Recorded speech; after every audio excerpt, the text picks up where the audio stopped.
All right. Woohoo! Y'all can clap. I love it. All right. So welcome, everybody. We are so happy you guys are here for our November meeting. The elections are over. Good for Tarrant County, right? We had some awesome wins. Woohoo! From the judges to DA to county judge. Really, really exciting. And great job volunteering and poll watching and everything else that you guys did. So a little bleak maybe for the rest of the country, but at least we know here in Tarrant County that we worked hard and it paid off. So congrats to everybody that helped work. All right, so we have a great evening here in store, and I'm going to go ahead and pass it off to Gabrielle, who's going to lead us in prayer, and there you go. All right, if you would bow your heads, close your eyes, and stand for the Lord if you're able. Okay. Gracious God, we just thank you so much for bringing us all here tonight. Thank you, Lord, for your sovereignty. Thank you, God, that you know every single thing that's going to happen before it happens. You are the one who brings people to volunteer, to step up, God, to do the hard work. Lord, I thank you for the people who seem to have a righteous mindset and desire to lead according to your word. And God, I ask that for those who don't know you, Lord, or who are leading in a way that is against you, God, that you would convict them mightily. Lord, we know that every knee will bow and every tongue will confess that you are indeed Lord. And God, I ask that people would do that now on this side of eternity, Father. And that in doing so, that this country and that this world would be changed. But God, right now in this room, I pray for your bountiful blessings over every person here, Lord. And that in this month of Thanksgiving, that we would give gratitude for this place and for the people. I thank you for the patriots that you have risen up since the beginning of time and since the beginning of this country, Lord. And I ask, Father, that you would cause another amazing awakening, Lord, and that people would cry out to you and that you would be glorified for the righteous and holy and just God that you are. Thank you for ultimately being the one who is in control. You alone are King of Kings and Lord of Lords. Be glorified in this night and in this place. In Jesus' name I pray. Amen.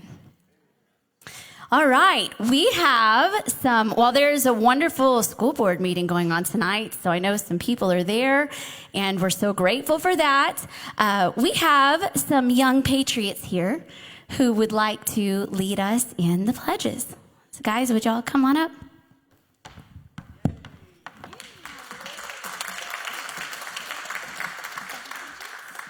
Please join me in the Pledge of Allegiance. I pledge allegiance to the flag of the United States of America and to the republic for which it stands, one nation, under God, indivisible, with liberty and justice for all. Now for the Texas Pledge. On the Texas flag, I pledge allegiance to thee, Texas, one state, under God, one and indivisible. All right, y'all stay standing as we sing the national anthem. Okay.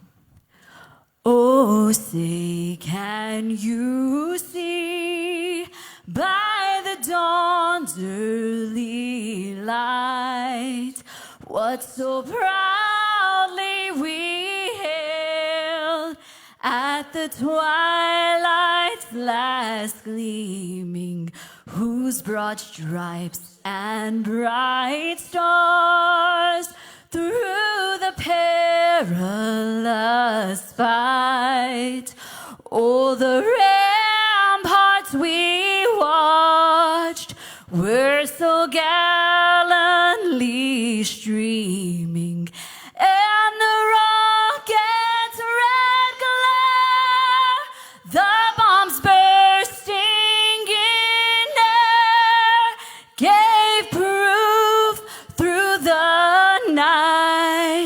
that our flag was still there. Oh, say does that star-spangled banner yet wave o'er the land of the free and the home of the brave? Stay brave.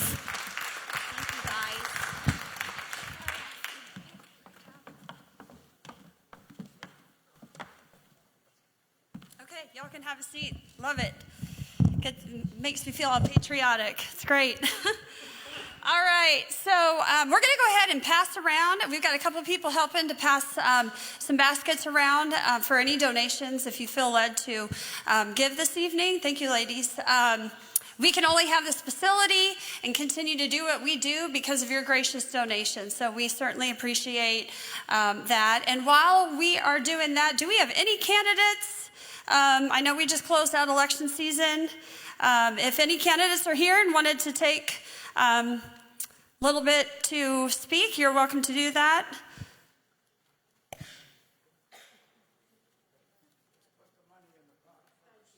Awesome. I'm Eric Starnes. I am your judge-elect for Tarrant County Criminal Court number 7. Randy is shocked that I showed up tonight to help out. But I want to thank y'all for all the support along the way. I've learned a lot in this process. I've still got a lot to learn with the new job that I'll be taking on. But you'll still see me around here. So thank y'all.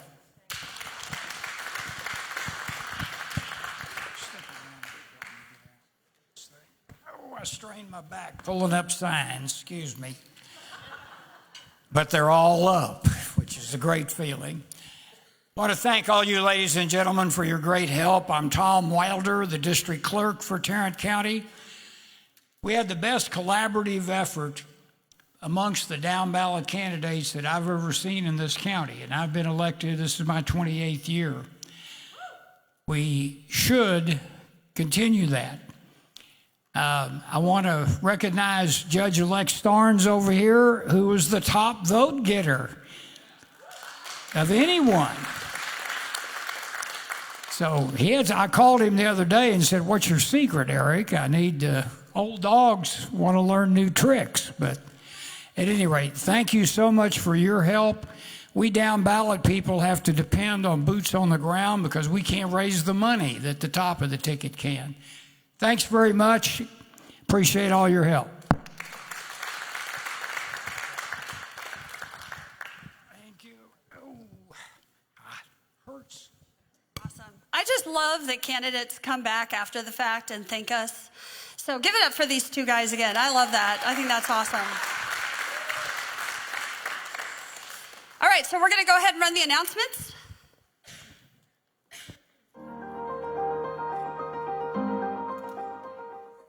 The holiday season is here. Don't forget about True Texas Project when making your holiday plans. As a reminder, we take a break from monthly meetings in December, but keep an eye out on your county's Facebook chat groups for any local Christmas parties. Many of our satellites are hosting festive parties and dinners. And if you can make it to the DFW Metroplex, mark your calendars for December 9th for the best Christmas party of them all.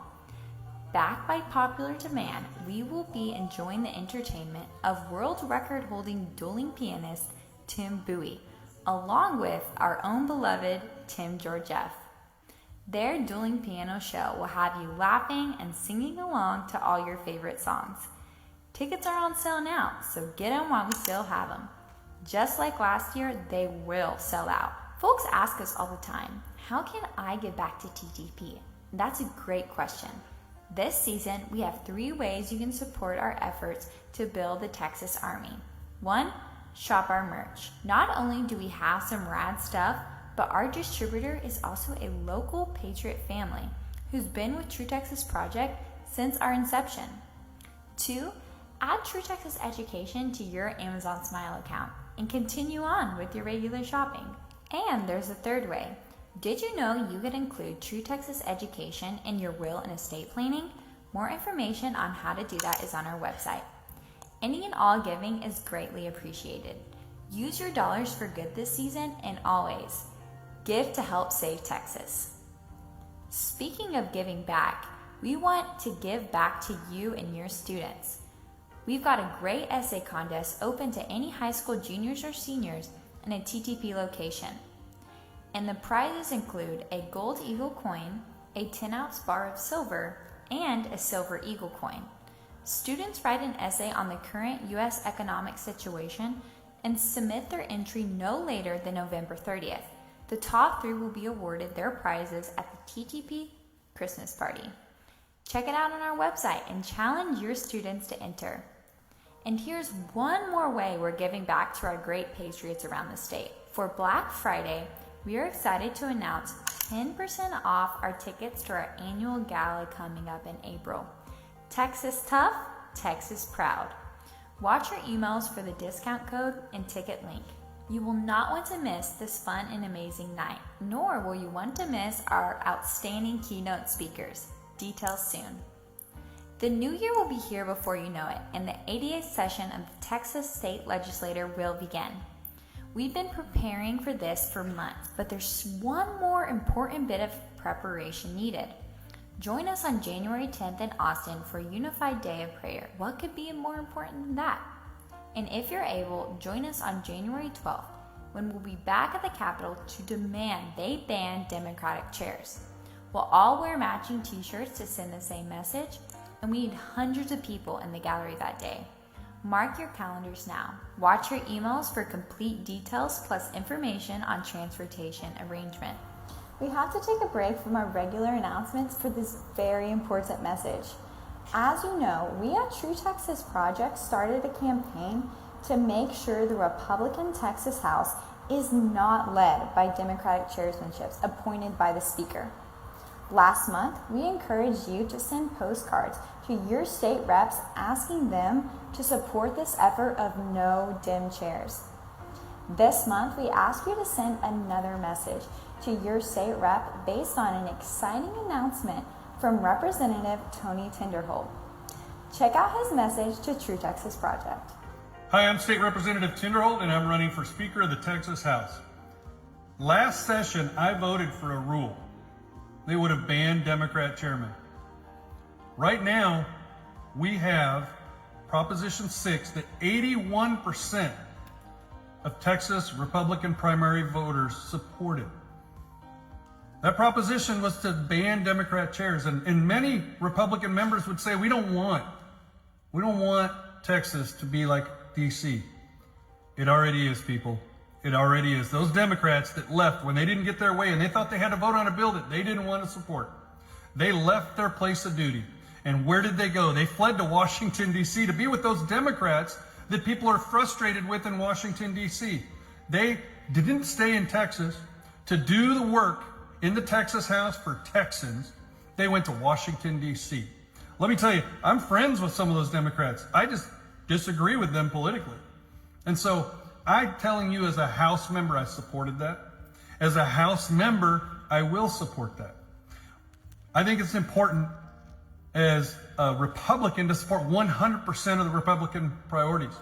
But sadly, right now, the current Speaker of the House, from when I'm talking to Republican members in the Texas House, they're being told if they vote for that rule change, if they vote for what you asked for, 81% of you wanted, that they will be punished and held accountable. Some will lose chairmanships, and they won't pass bills.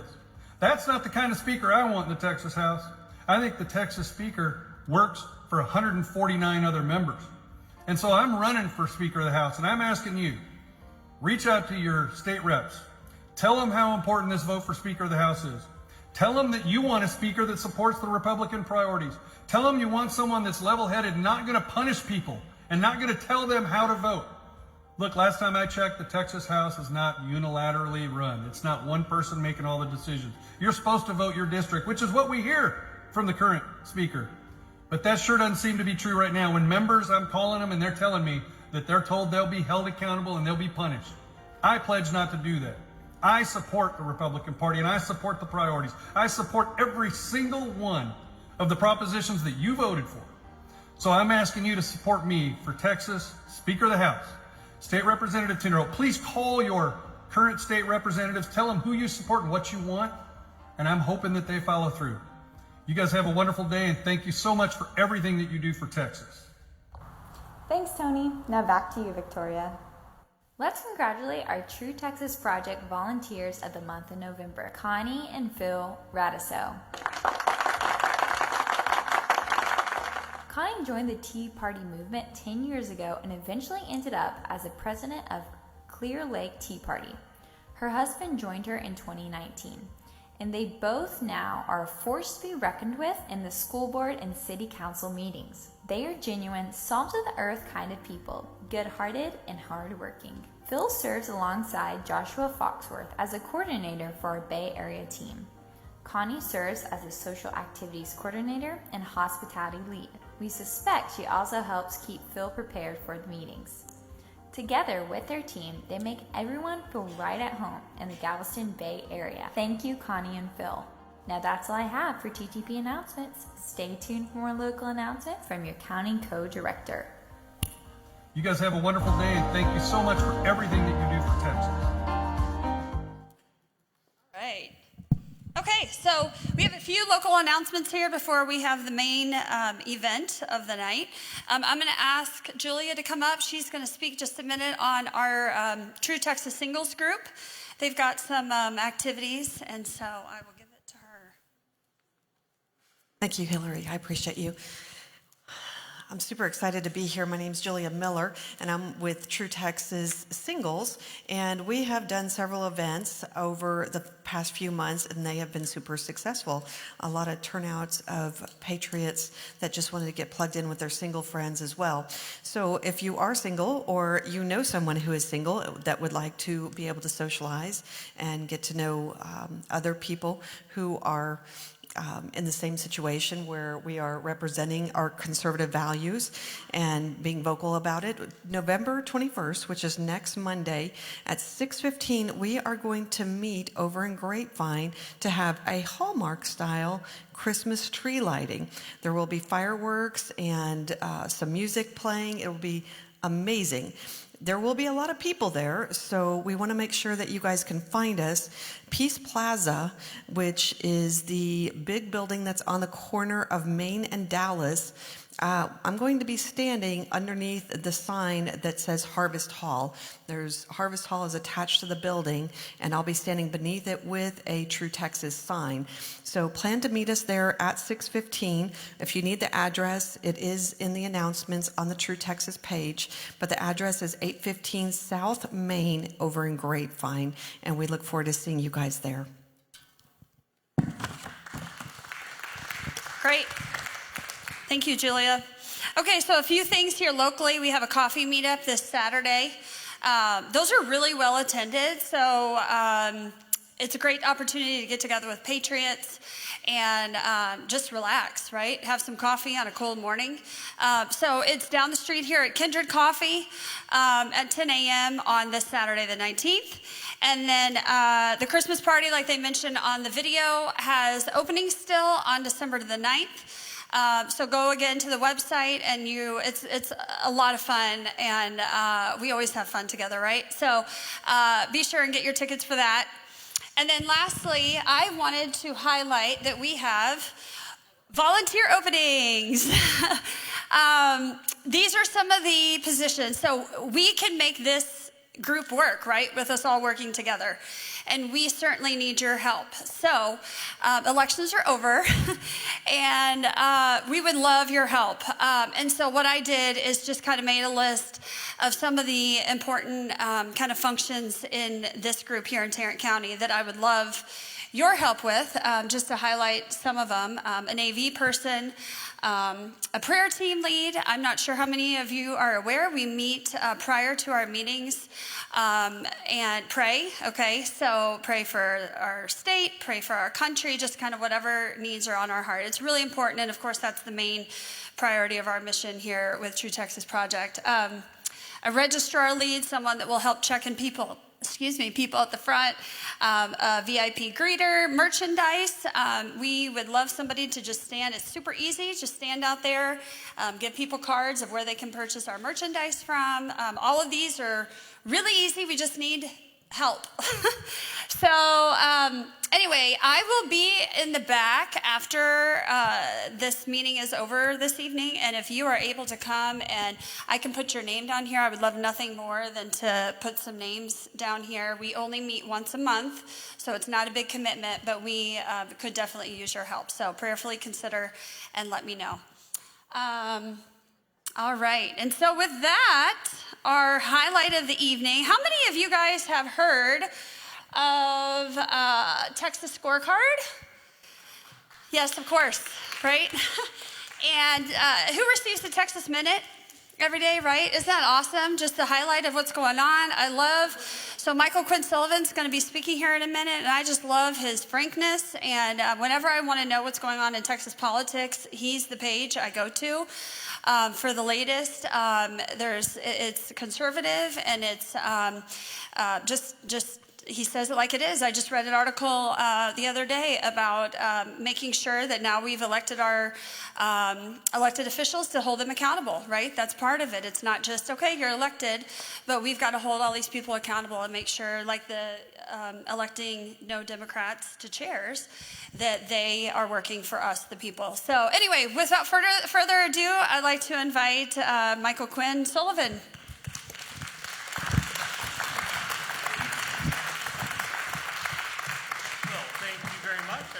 Just grab one of these.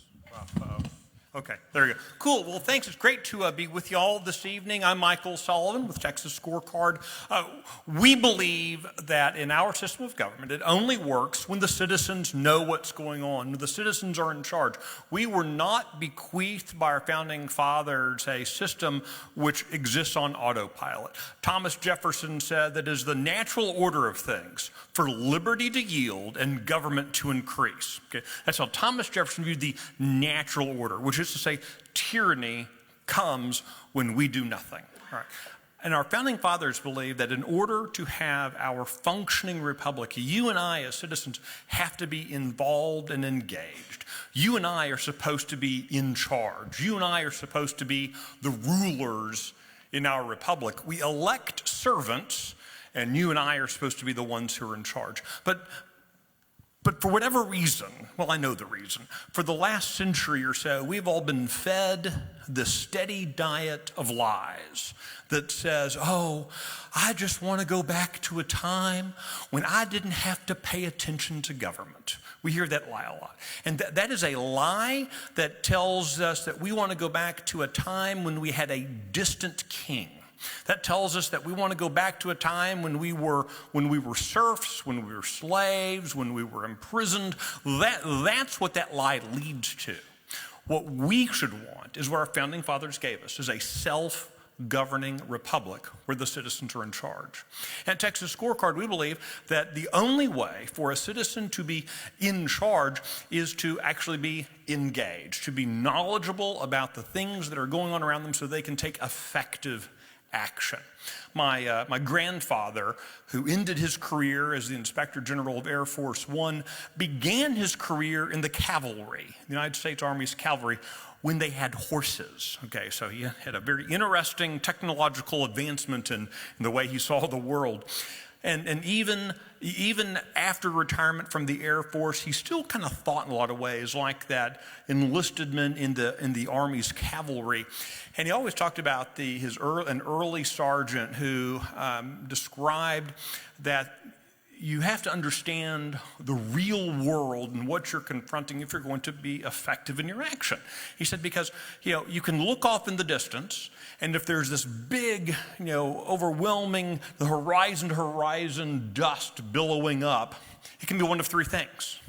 It can be an advancing army, it can be a coming storm, or it can be an idiot running around in circles. Okay? And how you approach those three different things is very different And so, but the only way you know is to ask questions, to investigate, and then work carefully. You and I as citizens have to make sure that we are approaching the problems in our republic, not, based on the idiots running around in circles. By the way, that's Washington, D.C. It is more likely an advancing army. And you and I have to be prepared for that. So that's what we try to do at Texas Scorecard. Now, in 56 days, who knows what's happening? 56 days from today. The legislative session convenes 56 days from today. For those of you who may not remember your Texas government class, the Texas legislature meets for 140 days every other year. I contend that that is a misprint in the state's constitution. It was supposed to be 2 days every 140 years. And I think that would be much better. But until we get to that point, we have to confront with and have to deal with them every other year. When the legislature convenes, there is an entire industry, whether you're talking about the Texas legislature, the U.S. Congress, or quite frankly, even your own local school board and city council, entire industries that exist to convince you there's nothing to see here. There's an entire industry that exists to reassure you that everything is okay. There's an entire industry that exists to tell you that it would just be better if you just didn't pay attention, okay? Again, that's not the system of government we're supposed to have. That's not the system of government we were given a system where you and I are supposed to be in charge. But to be in charge, you and I have to kind of confront every day with 3 mindsets, okay? The first of those is you and I have to know what we expect out of government. Okay, we have to know what we expect. Second, we can't be distracted. And there are so many distractions, including in politics. And then lastly, you and I have to be ready to hold folks accountable. Accountability is a dirty word in our modern. No one wants to be able to come. I like to be given credit. I like it when folks will give me unearned credit. I am more than happy to take credit for everything Brandon Waltons does at our organization. The little heads up videos that we do, I don't know how to film those, but I'll take credit for them all day long. It wasn't my idea, but I'll take credit for it because we love taking credit, but none of us want to take responsibility. We certainly don't want to take responsibility for the things that we do, and that is, times 10 gazillion, which I think is a 1 followed by, a billion, zeros or something. That's particularly true of folks in public office. Our founding fathers, it was very peculiar when you read the writings and you read what our founding fathers, how they envisioned people in public office. You and I use a curious word to describe people in public office. You and I will describe people in public office as leaders. That's not how our founding fathers viewed people in public office. Our founding fathers viewed people in public office as servants. And they created a system that would draw in, this is going to sound bad, but it's okay. They created a system that would draw in people pleasers. And you and I say, oh, don't be a people pleaser. No, you actually, in a servant, you want a people pleaser. Who do you give the best tip to at a restaurant? You give the best tip to the waiter, to the waitress, who knows how to read the table and knows that when folks want to be left alone, they leave you alone. When you need more water in your glass, they come and fill the water. You want folks who know how to please the people at the table. That's who you give the best to. That's who our founding fathers wanted running for office, as long as with the understanding that, they would be trying to please the citizenry. But as you and I have backed away from politics, that we've stopped engaging, well, there are still a lot of people who are more than happy to be pleased. They just don't want the same things you want, which is why it's important for each one of us to know what we expect out of our elected bodies, whether you're talking about your city council, your state legislature, or your Congress. Because if you don't know what you expect, there's, again, an entire industry that will tell you that your elected officials delivered on something that you didn't know you wanted. I bet none of you really knew that you wanted to pay the student loan debt of people who got master's degree in queer theater of the Caribbean. Okay, but guess what? Apparently you did, and you were really excited when Joe Biden announced that you were going to be paying for those people's bad decisions, and now you're upset because a federal judge has said that no, you're not going to be able to pay for those people's. I know you're all upset, right? Okay, so entire industries that exist to convince you of the things that you want or don't want, and that happens because too many of us sit there without a clear expectation of what we expect from government. Now, look, I am more than happy to impose upon you my expectations. And I'm going to do that for a couple of minutes. But then, hopefully, this very night, I was told to have like an hour and a half, 3 hours, something like that to talk. And I'll only use 2 hours and 45 minutes. No, seriously. Yes, I'm going to tell you a couple of things that I expect out of this legislative session. And can I use that as an opportunity to talk about some inflection points for you? But then hopefully we'll have more time to talk about the things that y'all want to talk about. Before I do that, though, I am going to pass around. I know a lot of you raised your hands because you're being polite. I guarantee you not all of y'all are on our email list, despite raising your hand. So yes, I'm calling some of you liars, but that's not a nice thing to do, but I did it anyway. So I'm passing around a clipboard. If you'd like to get on our email list, we would love to have you on our email list. We promise not to sell, trade, or otherwise give out your information to people. I'm involved with a couple of lawsuits with the state of Texas trying to keep them from getting the names of our donors and other things. So, it's a lot of fun. So I want to talk about the expectations I have for the Texas legislature. I want to talk about some of the distractions that exist against those. First, there's right now $27 billion sitting in the state treasury collected over and above what was needed to operate state government. Now, when I leave here, I'm not going to type in my home address in Leander, although it's easy to get to, go down 35 and park for a long time outside Waco. But first I'm going to find the nearest Chick-fil-A.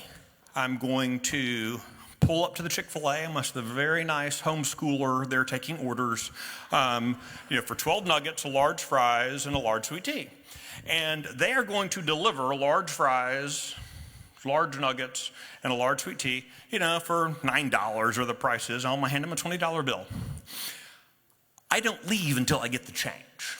I'd like to think I'm a generous person, but I do want my change back. Right? And if they said, have a nice day, without giving me my change, I'd be very upset.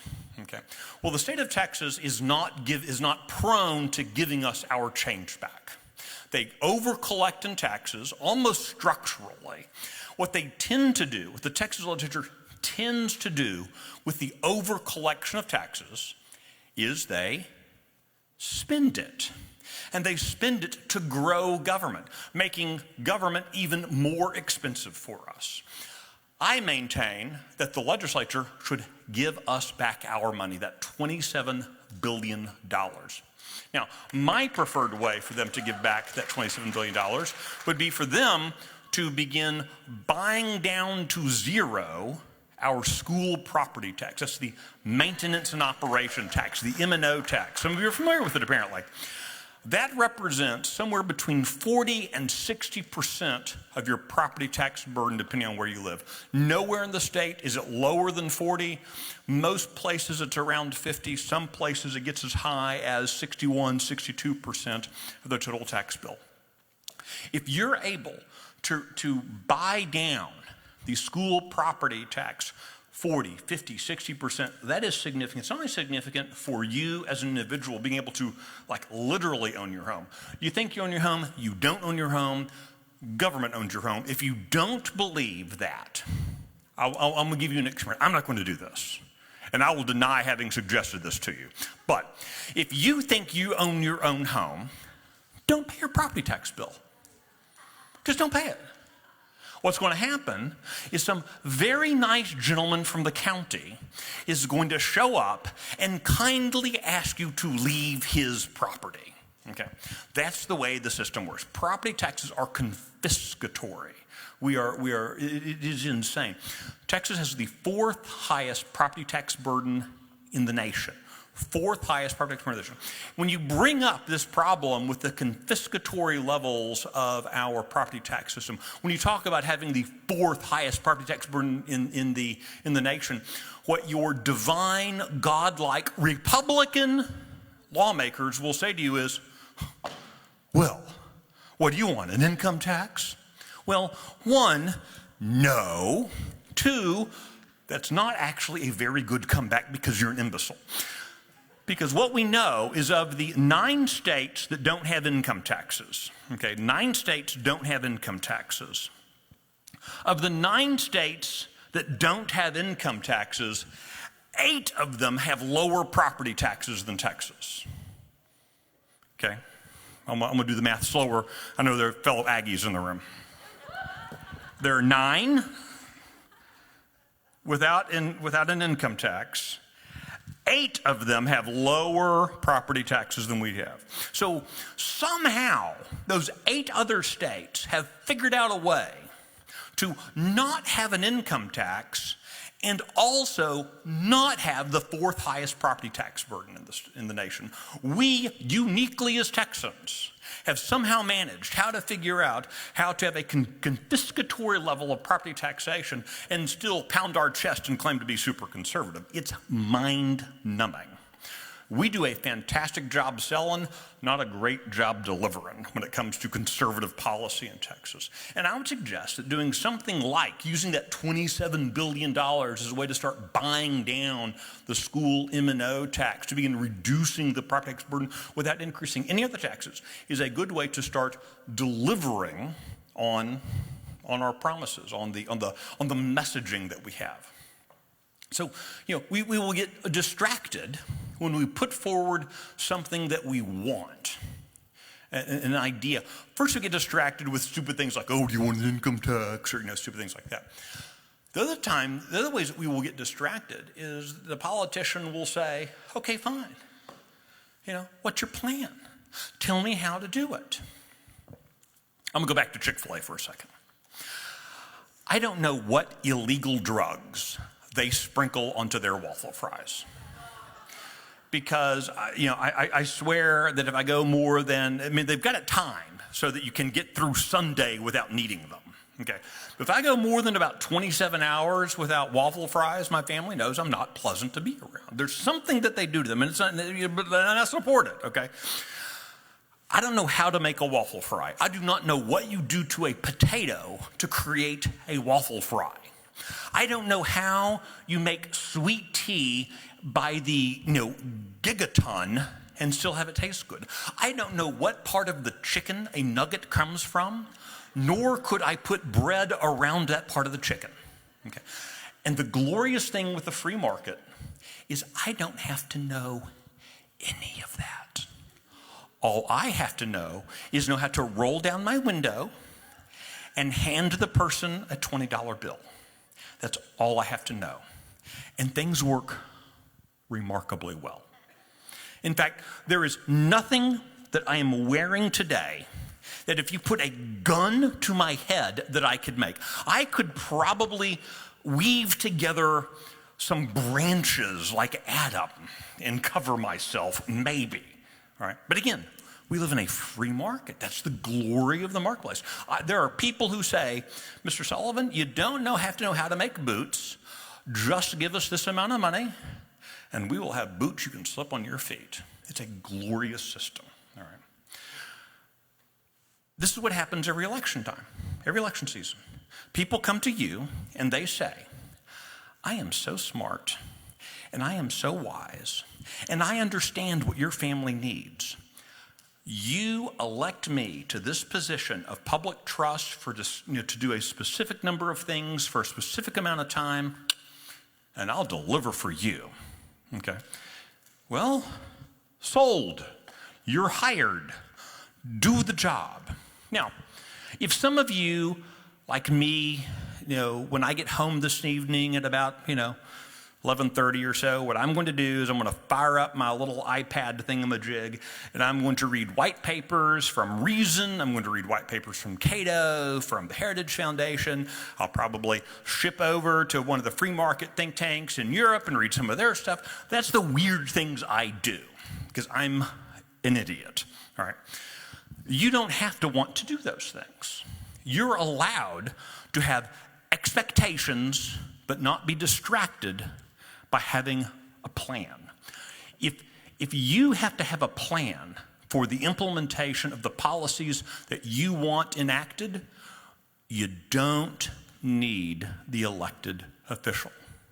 And so when those guys say to you, when the divine, godlike Republican state rep, state senator, member of Congress, county commissioner, whoever says, oh yeah, well, what's your plan? You should say, oh, you're not necessary. Because that is what they have told you, is that they are not necessary. Or maybe they're telling you that they were mishired, which is probably also true. We can't let ourselves be distracted. Particularly when we talk about state public policy. When I say to legislators, why is it that now we are now at the 20-year mark of Republicans having complete domination of state government? Okay, for 20 years, Republicans have had commanding majorities of both the Texas House and the Texas Senate. We've had every statewide executive office. That's the governor, that's the lieutenant governor, that's the attorney general, the railroad commission, the land office, the ag office, all these positions, okay? 20 years we've had every statewide judicial post for 20 years. And yet, Texas government is larger today than it has ever been in history. And my tax burden is higher today than it's ever been, okay? When I raise these things to my divine and godlike Republican lawmakers, what they say to me is, you noticed? Okay, oh, no, don't actually that. What they say is, oh, but Michael, you don't understand. The Democrats did it. Okay, people buy this. I hear it's what I call the Fox News problem. Okay, a lot of us, somewhere along the way, Fox News figured out how to freeze our TVs on the Fox News channel, and we just have it going all the time. And everything on the Fox News channel, or if you're weird, on MSNBC, because you don't like yourself, what you hear is everything federal boiled down to the simplest possible terms of elephant versus donkey, okay? And what we hear, whether we're listening to MSNBC or Fox News, is we hear elephant, good, donkey, bad, okay? And look, and I will say to you, that is absolutely true. Donkeys are bad, but not all elephants are good, okay, just real quick. And we hear this, this kind of, oh, Democrats do evil, bad things, because that's what we hear pitting into our head all the time, okay? So our legislators know this, and so they point, when someone raises the problems of inaction on legislation, then they point to, oh, the Democrats. Some of them will even pull up a picture. They will have your favorite Republican conservative priority lying dead on the floor of the Texas House, and some wily Democrat standing over it with a bloody knife. Okay, and you go, oh, well, yeah, man, look at that. The Democrat killed it. That's right. Let's see the picture. But what they don't show you is that a Republican put the knife in the Democrat's hand after having stabbed the policy in the back. Because here's the uncomfortable truth, that you and I have to have deeply ingrained in our brains, particularly beginning 56 days from now. There is nothing a Democrat can do to kill legislation in Texas without a Republican's permission.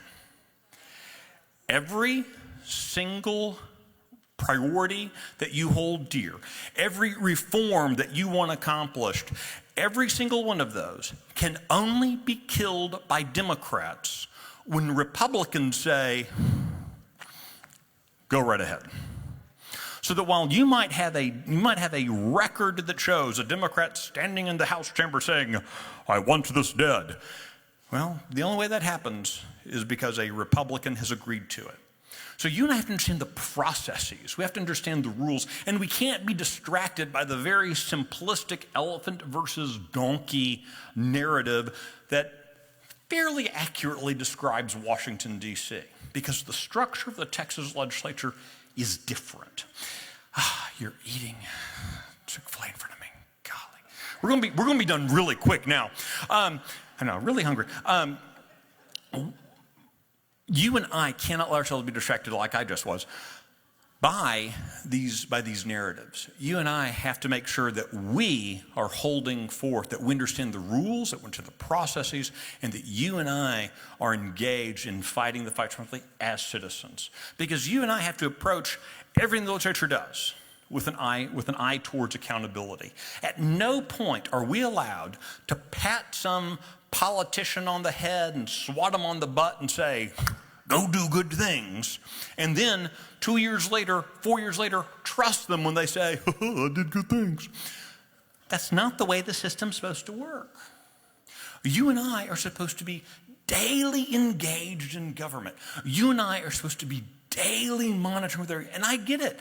It doesn't sound fun. I understand. I get it.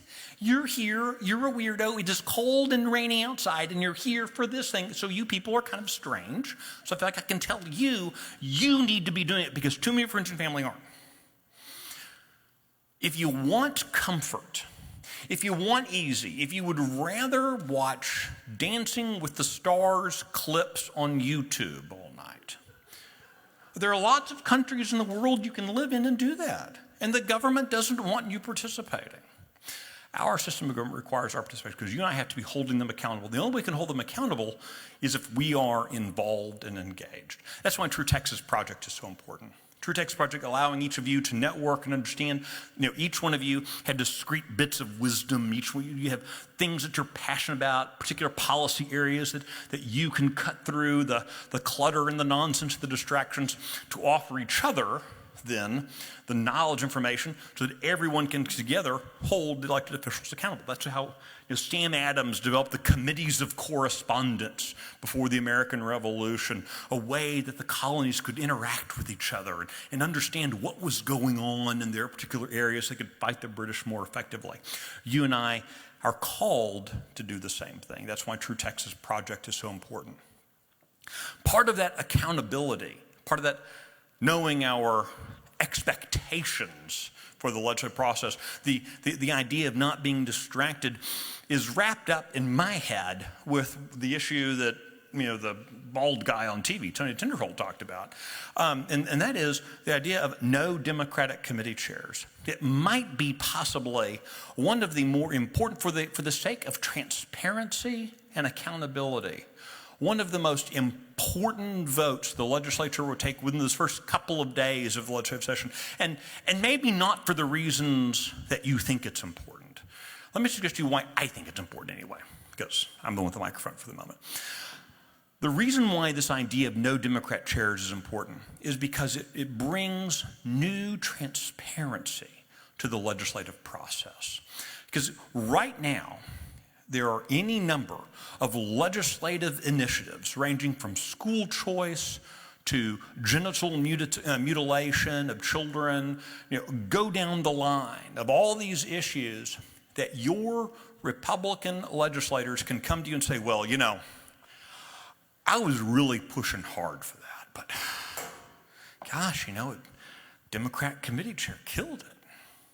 Isn't that horrible? Oh, it's horrible. And we go, oh, yeah, it's really horrible. And then they go on and talk to somebody else. Well, how did he get to be a Democrat chair? As if God on Mount Sinai, after writing the first 10, said, oh, and by the way, when the Texas legislature convenes, they must have Democrats as committee chairs. No, that's a choice Republicans have made. And so, one, having the transparency, because make no mistake, having Democrat chair, getting rid of Democrat chairs is not some magic elixir. It is just as likely, and I'm sorry to be the bearer of bad news here, but look, we're friends, we can be honest with each other. It is very likely that the Republican-dominated Texas legislature is still going to kill a lot of the conservative priorities that you care about. Okay. That's just the way it is, and I'm sorry. I wish I could tell you it was going to be a bunch of roses and unicorns and rainbows and all that kind of stuff, but it's probably going to happen. But at least they have to do it with their own fingerprints on it. At least you and I now have the ability to understand who's really for us and who's really against us. Because remember, they don't like accountability. They don't want accountability. You and I should be striving for accountability because that accountability of the political process is the one thing that stands against tyranny. The thing that stands between liberty and tyranny is an engaged and knowledgeable citizenry, an armed citizenry, literally armed, but more importantly, perhaps, intellectually armed. You and I have to understand what's going on. What the CIA, back when they occasionally did not completely evil and stupid things, what the CIA used to call the landscape analysis, where they would sit there and say, you know, may not be popular to say, but the guy leading this horrible communist third world country is actually popular with his people. How do we get around him? You have to understand reality. And so by getting rid of Democratic chairs, we might not like what we learn about the Republicans, that we have sent them $20, $50, $1,000, we block walked for, we had signs in our yards for. But it's better to know than to not know. It's better to be able to take actions rather than simply be fed pablum. Because what's at stake? Well, our republic is at stake. Our republic is at stake, and you and I are literally the only ones who can save it. That's our job. So, you've got 56 days to figure out how to do it. I'm happy to talk about any issues y'all are wondering about, kind of where things stand, maybe about the election stuff. Yes, sir.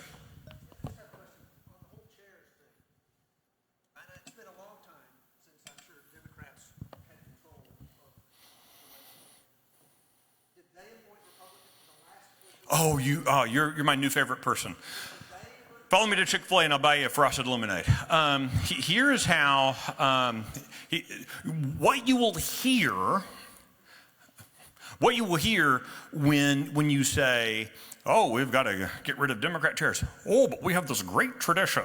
Okay, well, for a long time, there's this great tradition of putting babies on the arms of Moloch, right? That was a great tradition, too. Should we go back to that? That lasted for 1,000 years. No, we shouldn't go back to that.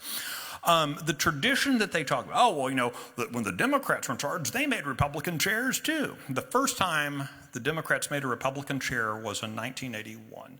The Democrats appointed Tom Craddock to chair a committee that had never existed before, and I can't remember what the name of it was now, and they sent zero legislation there. But they did that because Tom Craddock had threatened to do something, and we'll make him the chair of a committee, and that'll shut him up. Well, it didn't shut him up. He was no longer chair again. They did it again in the 90s. When, if you remember, got to remember Texas political history here. Republicans had no offices for a long time. Then you had this California governor run for president former California governor run for president in 1976. He won the Republican primary in 1976 in Texas. A lot of people really started going, oh, you mean I'm not a Democrat? I might be a Republican? Oh, okay. So you had this kind of swell coming up. So you started seeing in the 1980s, you started seeing Republicans winning congressional seats that were drawn specifically not to have Republicans win them. And yet Republicans won them because the people of Texas started saying, we want Republicans. We like this Reagan guy. We want more guys like that running for office. So Republicans started winning. So you had a guy named Pete Laney from West Texas watching all this going, oh no. Things are getting bad. In 91, you had Republicans take control of the Texas Senate. Redistricting didn't allow for that, but Texans said they wanted Republicans in charge. Okay, started seeing these kinds of, so Pete Laney started appointing as chairman of committees, Republicans who were his pals, who he knew he could control. And he appointed them to committees that got no legislation to them. Not a single committee chaired by a Republican had legislation referred to it unless it was legislation that the speaker, the Democrat speaker, wanted to pass. That's the way the system works. The speaker sends legislation to committees that he wants them to pass. So the Republicans who were the chairman of committees, this great tradition, they were there as patsies. They were there as fall guys. They were there as, to use Stalin's words, useful idiots. So yes, there were Republicans appointed as chairs, but one, they were usually not conservative. When they were conservative, appointed for whatever political reasons, they never got legislation sent to them. Compare that to what we've been doing in Texas. A Democrat chairs the Public Education Committee. Well, wait a second. That's set aside policy. That's a third of the state budget. And yet you've got a Democrat chairing that committee. For a long time, that just changed this last session. You had a Democrat chairing public safety, which, oh, by the way, oversees all border stuff. I mean, just insane. It's those kind of things where if we were doing what the Democrats did, we would not be having this conversation right now. We would not be having this conversation if Republican speakers were appointing Democrats to chair, the underwater basket weaving committee that never got any legislation. We wouldn't care about that, okay, because we'd all get the joke. Okay, the Republican chair needs to give somebody a title, whatever. Instead, what we've been seeing happening is Republicans giving Democrats not just committee chairs, but committee chairs of big, powerful committees. What do big, powerful committees get? Big, powerful committee chairs get big donations from industries regulated and overseen by those committees. So now you've got these chairmen of these powerful committees raising all this money to help defeat Republicans. So set aside your silly, foolish notions about good public policy, about doing the right thing, all that kind of stuff. If all you care about is the MSNBC, Fox News, elephant versus donkey, math, appointing Democrat chairs is really stupid because it gets in the way of the elephant versus donkey math. At every level, it's a bad decision. I think most of us care much more about the policy outcomes, and that's where you look at these appointments and you see the Speaker of the House is doing it so that they can kill legislation, giving Democrats a win because they killed a Republican priority, while not having any of their Republicans have to self-identify as liars to their constituents. The other fun thing with this whole Democrat chair thing is we are literally now, 6 days past the Tuesday election. And what you had for the past 3 months was every single Republican saying, don't let Democrats be in charge. That's the rally cry, right? Because you're in November of an even number year. Don't let Democrats be in charge. Every single one of them said that. And yet you have, including here in Tarrant County, you've got guys like Craig Goldman, you've got Stephanie Click, you've got any number of these Republicans here in Tarrant County who, you know what they're going to do? They're going to make sure Democrats get to be in charge of things. And they will unless they hear from you. That is, they lied to you. I don't know how to be more clear about that. They lied when they say, oh, we can't have Democrats running things. By the way, we're going to let Democrats run things. You and I have got to say, that's not good enough. Yes, sir.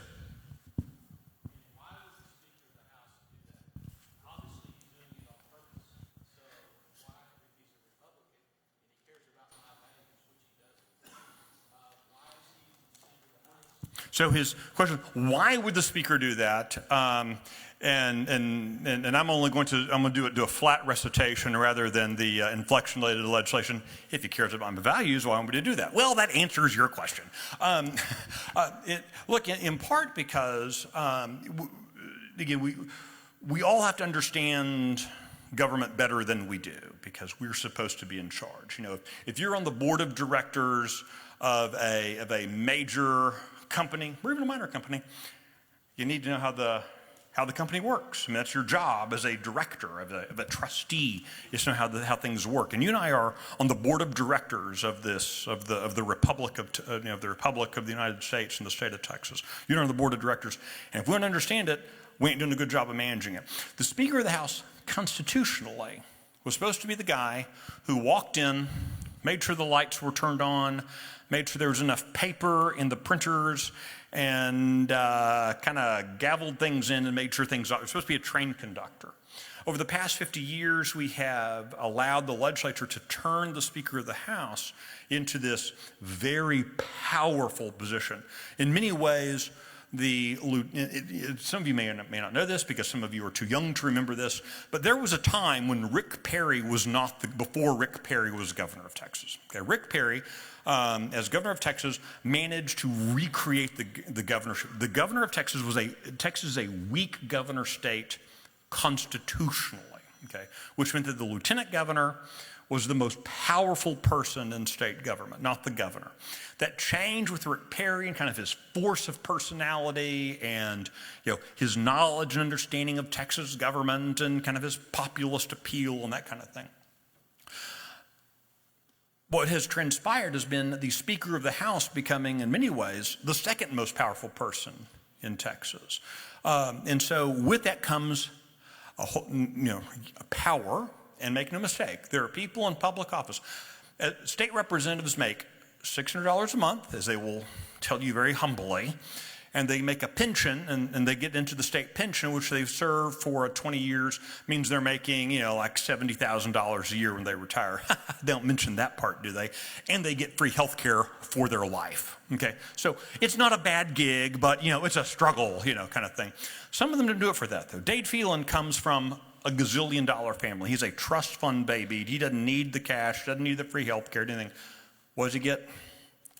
Power. Power. Real power. Over the state of Texas, over industry. Power is an elixir. And so by appointing Democrats committee chairs, well, by making promises to Democrats that he'll appoint them chairs and making promises to some of the more squishy Republicans to go along with it, he gets to be Speaker of the House. So the reason why appoint Democrat committee chairs is, one, it lets some people escape accountability. And that is important to the Speaker of the House. Speakers of the Texas House, you look back more than 40 years ago, no one served more than 2 terms as Speaker of the House. Often the Speaker of the House served 1 term, if that, up until, roughly the late 1960s. Why? Because it was a thankless job and you didn't do much and there's no power associated with it. This kind of increased longevity of being speakers is a new phenomenon of the consolidation of power and the growth of government. So Dade Phelan, Dennis Bonnen before him, Joe Strauss before him, all of them made deals with Democrats so they could have power, so they could hold on to power. Some of them turned into money. Joe Strauss has not been the Speaker of the House now for 4-5 years, and yet he has a massive campaign account in the tens of millions of dollars he gets to shell out so that people will come and kiss up to him and tell him how smart he is and how good looking he is and all those kind of things. Power. He gets contracts for his family. That's power. That's prestige. That's wealth. All those kind of things that come with being Speaker of the House. So that's why you appoint Democrats as chairs. In other words, they're corrupt. Yes. But who's corrupt? Because I would suggest to you the corruption is those of us who watch it and allow it, and then we pat guys on the head and keep sending them back to office, and they keep doing the same thing over and over again. You and I have to own our responsibility for the corruption that we've allowed to take root, either by our direct action or through our inaction. Once we take responsibility, once we own up to our own accountability to that, that's when we can start making those changes. Yes? Well, I want to follow up and again, forgive my ignorance, but there's only so much you can read on a daily basis. So there hasn't been any kind of law constitutionally, nothing has been changed in the position of the speaker. They have just changed Yeah, they've changed in the rules of the Texas House, where they have consolidated, which is something they vote on every 2 years. They've also done it in law. For example, there's an entity called the Texas Ethics Commission. I'm in the process of bankrupting them right now, which is kind of fun. And I apologize because it is costing you a little bit of money, and I'm sorry for that, but they're an evil group. This group is the speech suppression entity in the Lone Star State. Well, not you, well, some of you, some of us are old enough to have done this. We voted for a constitutional amendment back in the early 1990s to create the Texas Ethics Commission. What you and I agreed to was creating an agency of government that would set the per diem allowance, that is the the mileage reimbursement, if you will, for legislators and state officials. That was task 1 for this agency. Task 2 was, from time to time, recommend increases in the salary for legislators. That was the second thing they were supposed to do. They do the first thing, per diems. They've never recommended increasing the salary of legislators. But over time, many of you probably, either currently or in the past, had a job where the job description listed all the things that you did, and then at the end it said, and other duties as assigned by your manager, right? Y'all remember those kind of? Okay. Well, so the Texas Ethics Commission and various state agencies will have, here are the 2 things you're supposed to do, and that's what we tell the voters.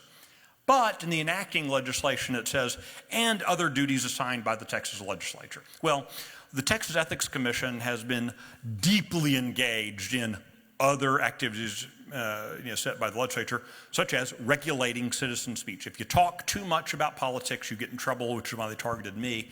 But they sit there and do that. How that commission is appointed is the Speaker of the House gets to appoint people to the commission, the Lieutenant Governor appoints people to the commission, and the governor appoints people based on who members of the House and Senate tell the governor to appoint.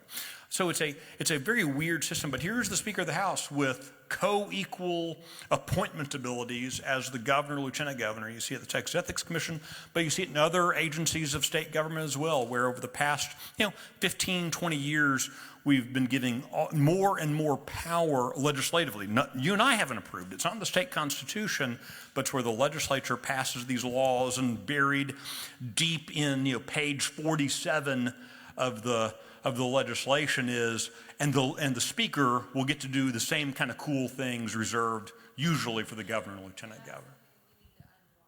That is something we should unwind. And that's something that Tony Tinderhold has talked about doing, Matt Rinaldi when he was the legislature, Jonathan Stickland when he was the legislature, that they've wanted to do. But the problem here is that you have a small number of legislators who say, oh, we need to devolve power out of the hands of the speaker. This is unaccountable, it's not good.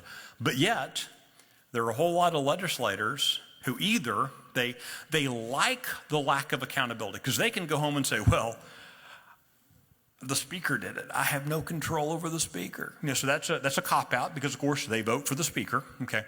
Or, that they like it because they want to be the Speaker of the House someday. They see a situation where they could be the one with that power and doing that activity. So, the corrupt is the right word to describe the process that you and I have allowed to create. Putting power into a position, statewide power, into a single person who is not elected statewide. The Speaker of the Texas House has functionally more power, kind of, when you look at body to body, than the Speaker of the U.S. House. It's a completely corrupt system, and one that you and I have to start working to change. Yes. So, Conservative Review puts out something called the Liberty Score. Is there something similar within the state of Texas that does? Yeah, there are several fantastic entities that do ratings of the legislature. If you go to Texas Scorecard, click on the directory, you can find all the legislators and the ratings from various organizations. We list both. I like listing how liberals also rate things, because that's kind of fun. The oldest rating organization in Texas is the Young Conservatives of Texas. And they do a very comprehensive rating, fiscal, social policy, all that stuff. There is then Texans for Fiscal Responsibility, an organization I started that has the Fiscal Responsibility Index. That's now managed by Tim Harden and Jeremy Kitchen. They do great work there. Texas Right to Life does a rating of legislators. So there are a number of groups that do those kind of ratings. All fantastic organizations. And you can find all those on our website. Have I bored you all into submission? Oh, yes, ma'am. Almost. Yeah, great.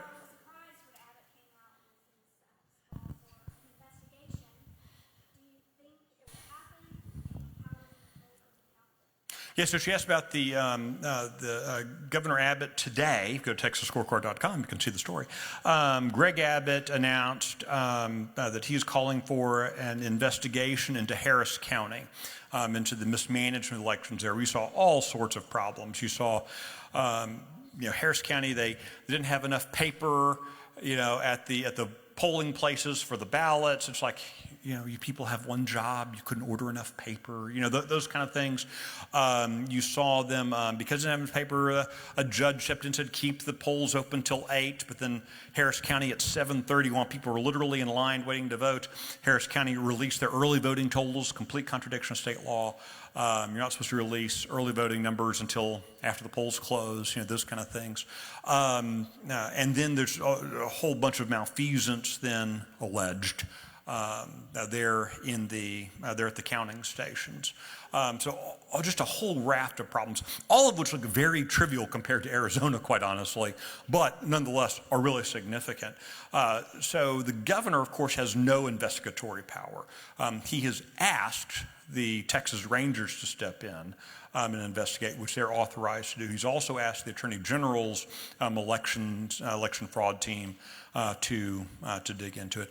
And as I understood it right before I walked in here based on a phone call, I think the Attorney General's people are already there.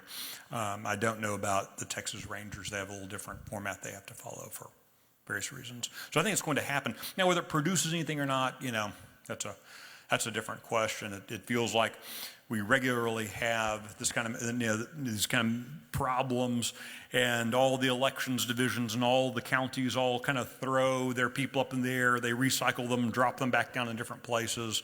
That's how we ended up with the person who's in Harris County right now. This guy was a malcontent from somewhere else in the country even, and was brought in. I mean, this guy had this horrible record, and yet, we'll hire him. He surely won't screw up here like he did the last two places he was, and he has. So. So anyway, so it's very positive that that's happened. Excuse me? Yeah, have a rating system for the election administrators, yeah. All right, now have I bored you all into submission? Oh, fantastic. Oh, now, dang it.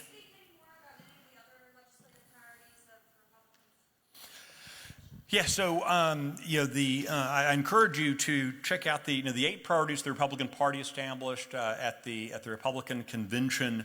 2 of them both deal with children, the sexualization of children, and then the genital mutilation activities that are 2 different of the 8. Quite honestly, we probably all should have seen it coming, but yet.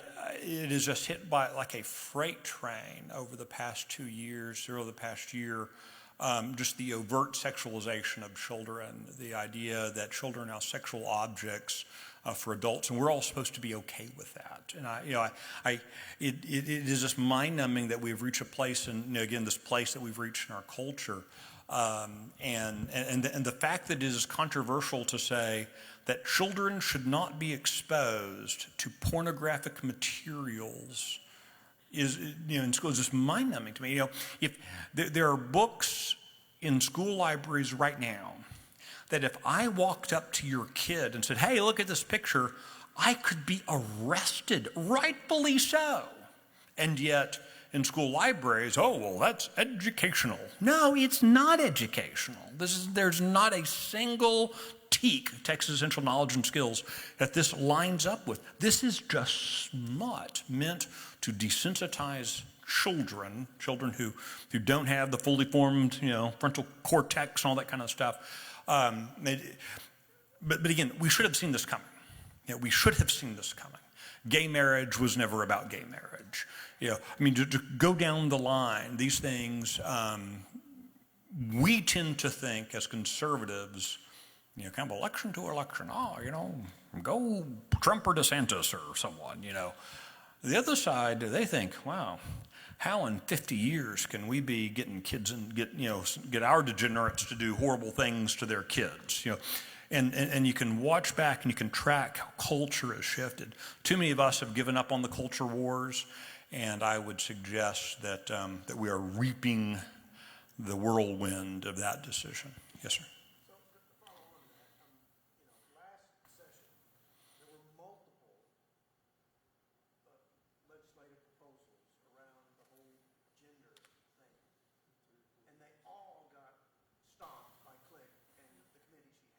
Yes. What hope do we have that anything's going to change?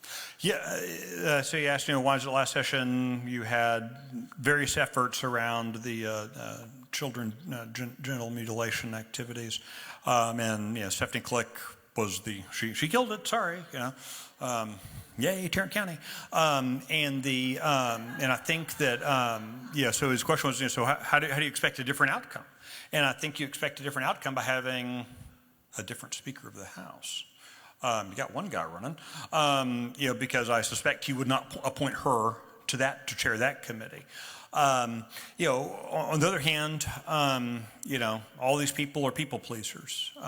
Stephanie Click was attempting to please the people around her, and she did. She made them all very happy.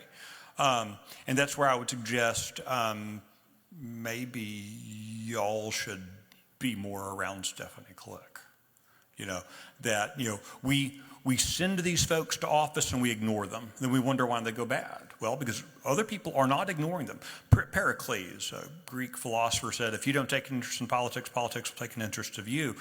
And you and I stop having an interest in our elected officials, other people take a real deep interest in them. And that becomes their social circle and everything else. Too many of us spend too much time wanting to be loved by our elected because we like it when they come and they say hello to us and they on their Christmas list. Like, I don't give a rip if anyone in public office likes me. I prefer that they hate me. And I'm doing a pretty good job of that, by the way. Because what you should want is for your elected officials to fear you. You should want them to fear you, because that's far more important in government. Again, what stands between liberty and tyranny is the citizenry, is an armed citizenry, is an intellectually engaged citizenry. And too often when we are trying to be loved by these cats, they take advantage of that. It's an abusive relationship. And at some point in an abusive relationship, you just say enough is enough. So, yes, sir. I was going to follow back up on that. It was a race that I was following closely with David Lowe, right? I've court watched for Jeff Younger. I was actually at an event that he had this past, I think it was last week at UTA. I was at the event in North Texas, and I think for the Republican Party, it's a complete cop-out. We had how many special sessions that Abbott could have, if it was important enough, that could have been brought to the table and said, we need to do something about this. And I think that's the biggest issue. I'm a Republican, but that I have with the party that I'm associated with. One is voter ignorance and allegiance to these officials. Exact same thing. My brother-in-law used to work for John Stickland. Tim Hardin, you know who he is, right? And he's been telling me it's all smoke and mirrors. It's by design. But the fact that our legislature could not get something like that passed, it's common sense on both sides. Democrats agree, Republicans agree.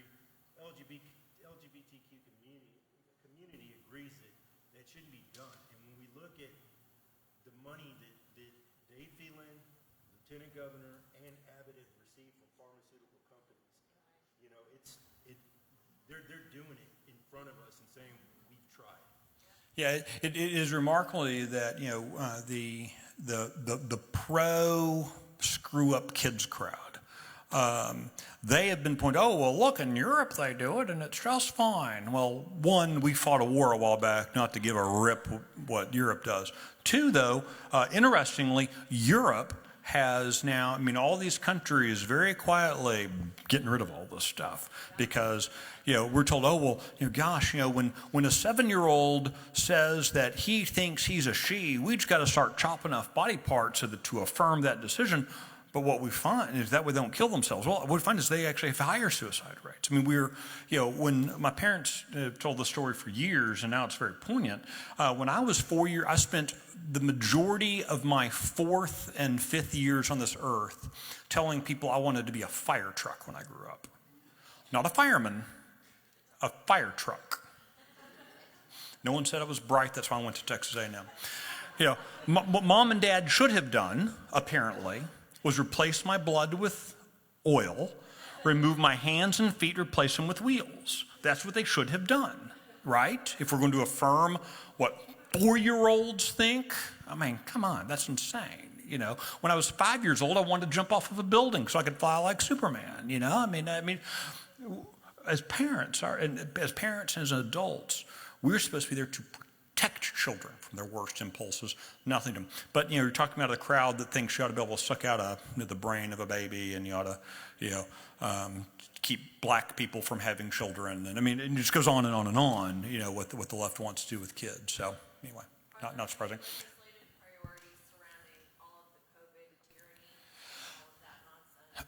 There was a medical, Yeah, it didn't happen.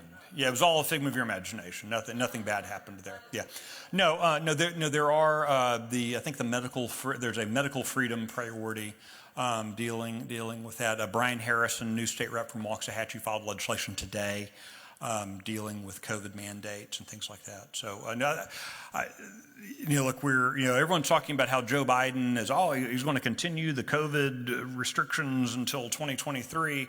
And, Joe Biden's evil. Oh, by the way, the governor of Texas keeps re-upping his emergency order about COVID restrictions in Texas, and we're all supposed to look past that for some reason. 2 other priorities real quick on the GOP. Again, if you don't know what you expect out of your legislature, the 8 priorities they have are a pretty good starting place. I will note that the Texas legislature will pass at least 1,400 pieces of legislation that will go through the House and the Senate and go to the governor. 1,400. And so 8 priorities of the legislature is not even a good start. We should have much higher expectations when it comes to the performance we expect out of the Texas legislature. This question of election security, your divine, godlike Republicans, all of them dislocated their shoulders, patting themselves on the back for, we passed an election security bill in 2021. No, they didn't. What they passed was legislation that reduced a lot of election malfeasance from felonies to misdemeanors. You don't improve security by making it easy to go with. It is now, you have a higher penalty for stealing a TV than you do for stealing an election. That's insane. That's just insane. You have the Texas Court of Criminal Appeals, 9 Republicans elected statewide. They removed from the Attorney General the ability to prosecute election fraud cases. That's insane. That needs to be fixed. So that's one priority. Another priority deals with the stuff at the border. Look, if you think Joe Biden's going to magically fix the border, you're crazy. Right now, everyone's scared to death. Oh, well, gosh, there's not enough precedent. Texas needs to set precedent. I would suggest Texas should just be in charge. And, as a responsible gun owner, I keep a firearm safely next to my bed at night so that if someone breaks into my house, I can later call 911 and ask them to remove the body. Okay, that's my job as a husband and as a father, and I understand that there is a possibility that it's going to be some drunk nephew of somebody a street over who got confused and came to the wrong house, and they're going to sue me, and I may go to jail. I understand there are all these problems, but you know what? I'd rather take that risk than have something bad happen to my family. That's just, doing the right thing occasionally comes with the potential of risk. And that's just securing the border is, Texas needs to secure the border. And if at some point, some federal prosecutor wants to sue all of us, fine. find a jail with 30 million people and throw us in it, you know. So. Yes, ma'am. Oh, I thought saying okay.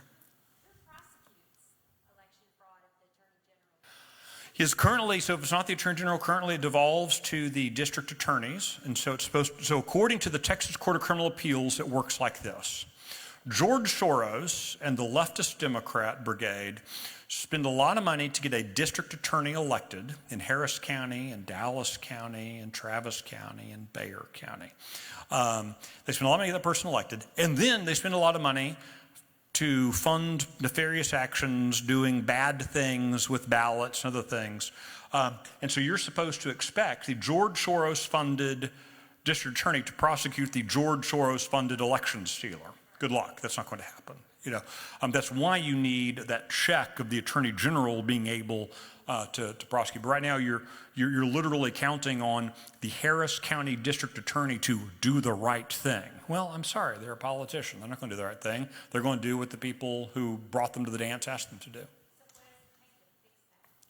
It's going to take the Texas legislature there are a couple solutions. Number one, there is a suspicion that they could change the state. They could just re-up the law, put in a different section of the law, though the Attorney General can do these things, and then make it work its way through the courts again. So and maybe the Court of Criminal Appeals will go, ooh, we shouldn't do that. Oh, by the way, all of you nice people re-elected the 3 Republicans who did that, both in the primary and the general election. So we didn't hold anyone accountable for this bad action that they took back in March, took a year ago. The second thing they could do is actually change the state constitution. We amend the Texas Constitution for sport. We do a dozen or more amendments after every legislative session. So they could do a very simple, and I think that would pass 85%. Lastly, and this is the easiest and one that's it's probably the one the legislature will do, which is simply to empower the district attorneys in adjoining counties to prosecute each other's election-related cases in their in the adjoining county. So, for example, let's pretend Dallas County is poorly run, which I know is a stretch. And that let's pretend that they do some nefarious things in the Dallas County election, which I know they would never do. But then you could come to the Tarrant County District Attorney, the Denton County District Attorney, the Collin County, the Rockwell County, go around Dallas County, and they could prosecute those cases. That is, as I talk to legislators, that is probably the most likely outcome. So. And I'm happy to stick around afterwards. Thank you all for letting me be with y'all. Thank you. Yes. Thank you so much. Yeah. That was amazing. So I know you guys have more questions. You're welcome to ask Michael Quinn Sullivan any of the questions in the foyer here. Thank you all for coming, and have a wonderful Thanksgiving. Thank you all.